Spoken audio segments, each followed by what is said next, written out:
എല്ലാവർക്കും നമസ്കാരം. പുതിയൊരു വീഡിയോയിലേക്ക് സ്വാഗതം. ഇന്ത്യയിലെ എല്ലാ സംസ്ഥാനങ്ങളും തെരഞ്ഞെടുപ്പ് നടന്നു കഴിഞ്ഞിട്ട് അവിടെ ഒരു മുഖ്യമന്ത്രി അധികാരം ഏറ്റെടുത്ത് കഴിഞ്ഞാൽ ആ മുഖ്യമന്ത്രിമാർ എന്താണ് ആദ്യം ചെയ്യുക? നേരിട്ട് പ്രധാനമന്ത്രി പോയി കാണും. എന്നിട്ട് കേരളത്തിന് വേണ്ട കാര്യങ്ങളൊക്കെ എന്തൊക്കെയാണ് വേണ്ടത് എന്നുള്ള റിപ്പോർട്ട് കൊടുക്കും. അതനുസരിച്ച് പുതുതായിട്ട് അധികാരം ഏറ്റെടുക്കുന്ന സർക്കാരിന് അവരെന്താണോ പറയുന്നത് അതെല്ലാം സാധിച്ചു കൊടുക്കും പ്രധാനമന്ത്രി നരേന്ദ്രമോദി. അതായത് മറ്റുള്ള പ്രധാനമന്ത്രിയും വ്യത്യസ്തനാണ് നരേന്ദ്രമോദി.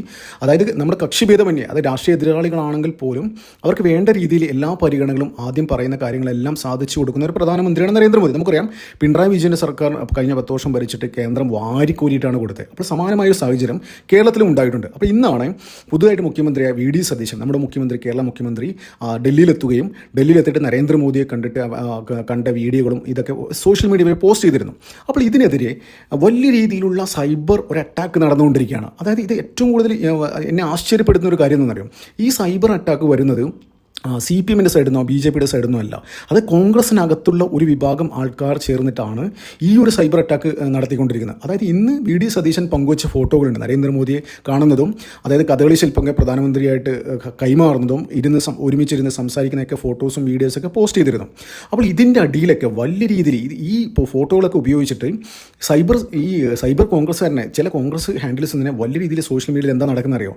അതായത് ഭാവിയിലെ BJP മുഖ്യമന്ത്രി എന്ന തരത്തിലാണ് കാര്യങ്ങൾ അവതരിപ്പിക്കുന്നത്. അപ്പോൾ ഇതിന് പിന്നിൽ KC വേണുഗോപാലും രമേശ് ചെന്നിത്തലയും എന്നാണ് ഈ സതീശനെ അനുകൂലിക്കുന്നത്. പ്രത്യേകിച്ച് ലീഗുകാരൊക്കെ സപ്പോർട്ട് ചെയ്യുന്ന ലീഗുകാരൊക്കെ അവരുടെ ഹാൻഡിൽസ്, സോഷ്യൽ മീഡിയ ഹാൻഡിൽസിനൊക്കെ ഇത്തരത്തിലുള്ള വാർത്തകളാണ് വരുന്നത്. കാരണം എന്താണെന്ന് വെച്ച് കഴിഞ്ഞാൽ ഈ രമേശ് ചെന്നിത്തലയും KC വേണുഗോപാലുമാണ് ഏറ്റവും കൂടുതൽ മുഖ്യമന്ത്രിമാരാകാൻ ആഗ്രഹിച്ചത്. പക്ഷേ ലീഗിൻ്റെ ആ ഒരു പ്രഷർ കാരണമാണ് സതീശന് മുഖ്യമന്ത്രി സ്ഥാനം കൊടുക്കേണ്ടി വന്നത്.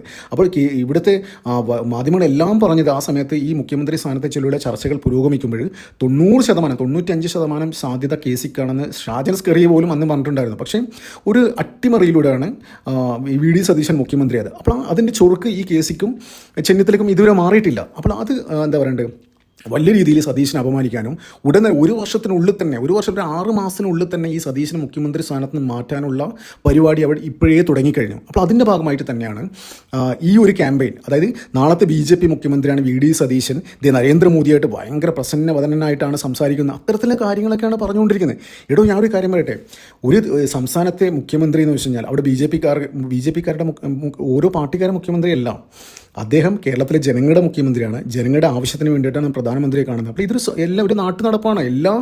അതായത് പിണറായി വിജയൻ എത്ര തവണ പോയിട്ട് നരേന്ദ്രമോദിയെ കണ്ടിട്ടുണ്ട്. നരേന്ദ്രമോദിയെ സ്വീകരിക്കാൻ എയർപോർട്ടിൽ പോയിട്ട് കെട്ടിപ്പിടിച്ച് എന്താ പറയുക, കൈകൂപ്പി നിന്ന് എത്ര വീഡിയോകളും ഫോട്ടോകളൊക്കെ ഓൺലൈനിൽ ഇപ്പോഴും കിടപ്പുണ്ട്, നോക്കിക്കോ. അപ്പോൾ ഇതൊരു സ്വാഭാവിക നടപടിയാണ്. ഏത് സംസ്ഥാനത്തിന് മുഖ്യമന്ത്രി ആയാലും പ്രധാനമന്ത്രിയെ കാണേണ്ട ആ ഒരു കോർഡിനേഷൻ വേണം. കേന്ദ്രവും സംസ്ഥാനം നമ്മളൊരു കോർഡിനേഷൻ ഉണ്ടെങ്കിൽ നല്ല വികസനം വരും. അപ്പോൾ അവർ കക്ഷി രാഷ്ട്രീയം പറഞ്ഞിട്ട് നമ്മുടെ കേരളത്തിന് കിട്ടേണ്ട വികസനം മുടക്കേണ്ട ഒരു ആവശ്യമില്ല. അപ്പോൾ ഇവിടെയാണ് ഈ KCയും RCയും ചേർന്നിട്ട് വലിയ രീതിയിലുള്ളൊരു ക്യാമ്പയിന് തുടക്കമിട്ടിരിക്കുന്നത്. അപ്പോൾ അവർ ചില സോഷ്യൽ മീഡിയയിൽ പുറത്തുവിടുന്ന ചില കാര്യങ്ങൾ, ഫോട്ടോകളും കാര്യങ്ങളും എന്താണെന്നറിയാം. അതായത് അസമിൽ ഹിമന്ത വിശ്വ ശർമ്മ, മധ്യപ്രദേശിൽ നമ്മുടെ ജ്യോതിരാദിത്യ സിന്ധ്യ, അങ്ങനെ ഇവരെയൊക്കെ എടുത്തിട്ട് ഇത്തരം എക്സാമ്പിൾ വെച്ചിട്ടാണ് ഇവർ കാര്യങ്ങളൊക്കെ ഈ നാളത്തെ മുഖ്യമന്ത്രിയാണെന്ന തരത്തിൽ കാര്യങ്ങൾ അവതരിപ്പിക്കുന്നത്. അപ്പോൾ ചില കാര്യങ്ങളൊക്കെ ഈ കോൺഗ്രസ്സുകാരെന്നെ ചില ഈ സംഘപരിവാർ പ്രൊഫൈലാണെന്ന് തോന്നിക്കുന്ന പ്രൊഫൈലുകൾ ഉപയോഗിച്ചിട്ട്, അവർ ശരിക്കും സംഘപരിവാറുകാരെല്ലാം പക്ഷേ കോൺഗ്രസിന് വേണ്ടി പ്രവർത്തിക്കുന്ന ആൾക്കാരാണ്. അപ്പോൾ അത്തരത്തിലെ പ്രൊഫൈലിൽ നിന്ന് വരുന്ന കാര്യങ്ങളൊക്കെ ഹിമന്ത വിശ്വ ശർമ്മയെ എങ്ങനെയാണ് കോൺഗ്രസിൻ്റെ അതായത് ഇപ്പോൾ ഇന്ത്യയിൽ ഹിമന്ത വിശ്വ ശർമ്മ കോൺഗ്രസിൻ്റെ വലിയ നേതാവായിരുന്നു വെച്ച് കഴിഞ്ഞാൽ നല്ല നേതാവായിരുന്നു. അപ്പോൾ രാഹുൽ ഗാന്ധിയുമായിട്ടുള്ള അഭിപ്രായ വ്യത്യാസത്തെ തുടർന്നാണ്, അതായത് പാടെ അവഗണിച്ചതിന് ശേഷമാണ് അവഗണിച്ചത് കൊണ്ടാണ് ഹിമന്ത BJPയിൽ വന്നത്. അപ്പോൾ ഹിമന്ത BJPയിൽ വന്നാണ് എന്താ ഉണ്ടായത്? അത് കഴിഞ്ഞ 5 വർഷം ഹിമന്ത അസം ഭരിച്ചപ്പോൾ ഇന്ത്യയിലെ ഏറ്റവും പോപ്പുലർ യോഗി ആദിത്യനാഥിന് തൊട്ട് താഴെ, അല്ലെങ്കിൽ യോഗി ആദിത്യനാഥിന് മുകളിൽ നിൽക്കുന്ന ഒരു മുഖ്യമന്ത്രിയായി ആക്കി മാറ്റി BJP. ഭാവിയിലെ പ്രധാനമന്ത്രി, ഭാവിയിൽ ആഭ്യന്തരമന്ത്രി അമിത്ഷാ പോയി കഴിഞ്ഞാൽ ഭാവിയിൽ ആഭ്യന്തരമന്ത്രി ആവേണ്ട ആളാണ് ഹിമന്ത വിശ്വ ശർമ്മ എന്ന് പോലും പറയാൻ തുടങ്ങി. അത് യോഗി പ്രധാനമന്ത്രിയായാൽ ആഭ്യന്തരമന്ത്രി ആകേണ്ടത് ഹിമന്തയാണ് എന്ന തരത്തിൽ കാര്യങ്ങൾ പറഞ്ഞു തുടങ്ങി. അപ്പോൾ കഴിവുള്ള ഒരാളെ BJPയിൽ കിട്ടിക്കഴിഞ്ഞാൽ അവർ നന്നായിട്ട് മാറ്റുമെന്ന് തന്നെയാണ് ഇത്തരം പ്രൊഫൈലിൽ നിന്ന് വരുന്ന കാര്യങ്ങൾ. അപ്പോൾ സതീശനും അങ്ങനെ തന്നെയാണ്. ഭാവിയിൽ BJPക്ക് വലിയൊരു പ്രൊജക്റ്റ് ഉണ്ട്. ആ പ്രൊജക്റ്റ് എന്താ പറയേണ്ടത്, സതീശനെ കേന്ദ്രീകരിച്ചുകൊണ്ടാണ്. സതീശൻ മുഖ്യമന്ത്രിയാക്കിയിട്ട് വലിയ രീതിയിലുള്ള ഒരു മുന്നേറ്റം നടത്താനാണ് BJP. അസമിലും മധ്യപ്രദേശിലൊക്കെ ചെയ്ത പോലെ മറ്റ് സംസ്ഥാനങ്ങൾ ചെയ്ത പോലെ ഇവിടെയും നടത്താമെന്നാണ് ഇവർ ഉദ്ദേശിക്കുന്നത്, ഇവർ പറഞ്ഞു വെക്കുന്നത്. അപ്പോൾ ഇത് ശരിക്കും സതീശനെ തകർക്കാൻ വേണ്ടി തന്നെയാണ്. അതായത് സതീശൻ്റെ ക്രെഡിബിലിറ്റി ഒന്ന് കേന്ദ്ര സർക്കാരിൻ്റെ മുന്നിൽ തകർക്കാൻ, ഇടിച്ച് താഴ്ത്താൻ വേണ്ടിയിട്ടുള്ള സകല ശ്രമങ്ങളും ഇപ്പോൾ സോഷ്യൽ മീഡിയ വഴി ആരംഭിച്ചിട്ടുണ്ട്. അപ്പോൾ ഇതിന് ഇവരെ പ്രേരിപ്പിച്ചൊരു ഘടകം എന്താണെന്നറിയോ? അതായത് ഈ മുഖ്യമന്ത്രി ആരാണെന്നൊരു ഡിബേറ്റ് ചർച്ചയൊക്കെ ഡൽഹിയിൽ ഇങ്ങനെ മാരത്തോൺ ചർച്ച ഇങ്ങനെ നടന്നുകൊണ്ടിരിക്കുകയാണ്. അതായത് KC ആണോ RC ആണോ VDS വേണമെന്ന് പറഞ്ഞിട്ട് ഇങ്ങനെ ചർച്ച നടന്നുകൊണ്ടിരിക്കുകയാണ്. അപ്പോൾ ആ സമയത്തിന് VD സതീശൻ ഹൈലൈറ്റ് ചെയ്ത് പറഞ്ഞതെന്ന് വെച്ചാൽ കേരളത്തിന് ജനവികാരമാണ് ഞാൻ മുഖ്യമന്ത്രിയാകണമെന്ന്, അതുകൊണ്ടാണ് ജനങ്ങൾ എനിക്ക് വേണ്ടി സ്വമേധയാ തെരുവിലിറങ്ങിയിട്ട് വലിയ രീതിയിലുള്ള ഇതുണ്ടാക്കുന്നത്.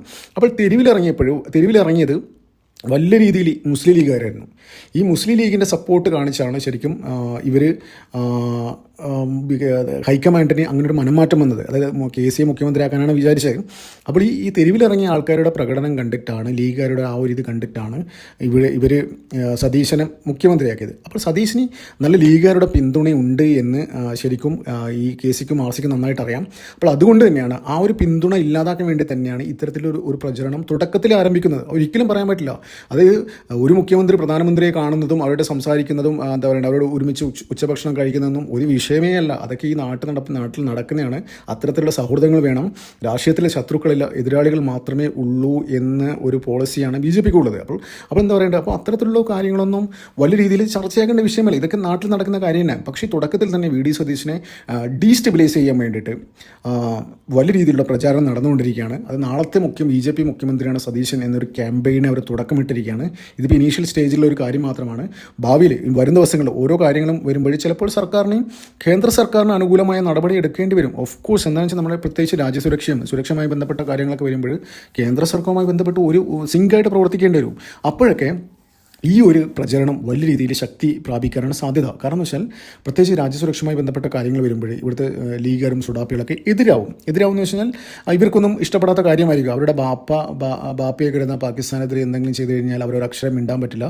പക്ഷേ കേരള സർക്കാരിൻ്റെ ഭാഗത്തുനിന്ന് കേന്ദ്ര സർക്കാരിന് അനുകൂലമായി നടപടി എടുക്കേണ്ടി വരും. അത്തരം സാഹചര്യങ്ങളിലൊക്കെ മുന്നിൽ കണ്ട് തന്നെയാണ്, അതായത് വന്നു കഴിഞ്ഞാൽ സതീശനെ ഒരു സംഖ്യയാക്കി മാറ്റാനും ഭാവിയിലെ BJP മുഖ്യമന്ത്രി എന്നൊരു പ്രചരണം ഇപ്പോഴേ ഉപകരിക്കും. അത് ഇപ്പോഴേ വെടിമരുന്ന് ഇട്ട് കൊടുത്തു കഴിഞ്ഞാൽ ഇത്തരം സന്ദർഭങ്ങൾ വരുമ്പോൾ അത് കത്തിക്കാനോ ഇട്ട് പൊട്ടിക്കാനോ എന്താ പറയണ്ടത് ഇവർക്ക് നന്നായിട്ട് കഴിയും എന്ന് കണ്ടുകൊണ്ട് തന്നെയാണ് ഇത്തരത്തിലൊരു പ്രചരണം ആരംഭിച്ചിരിക്കുന്നത്.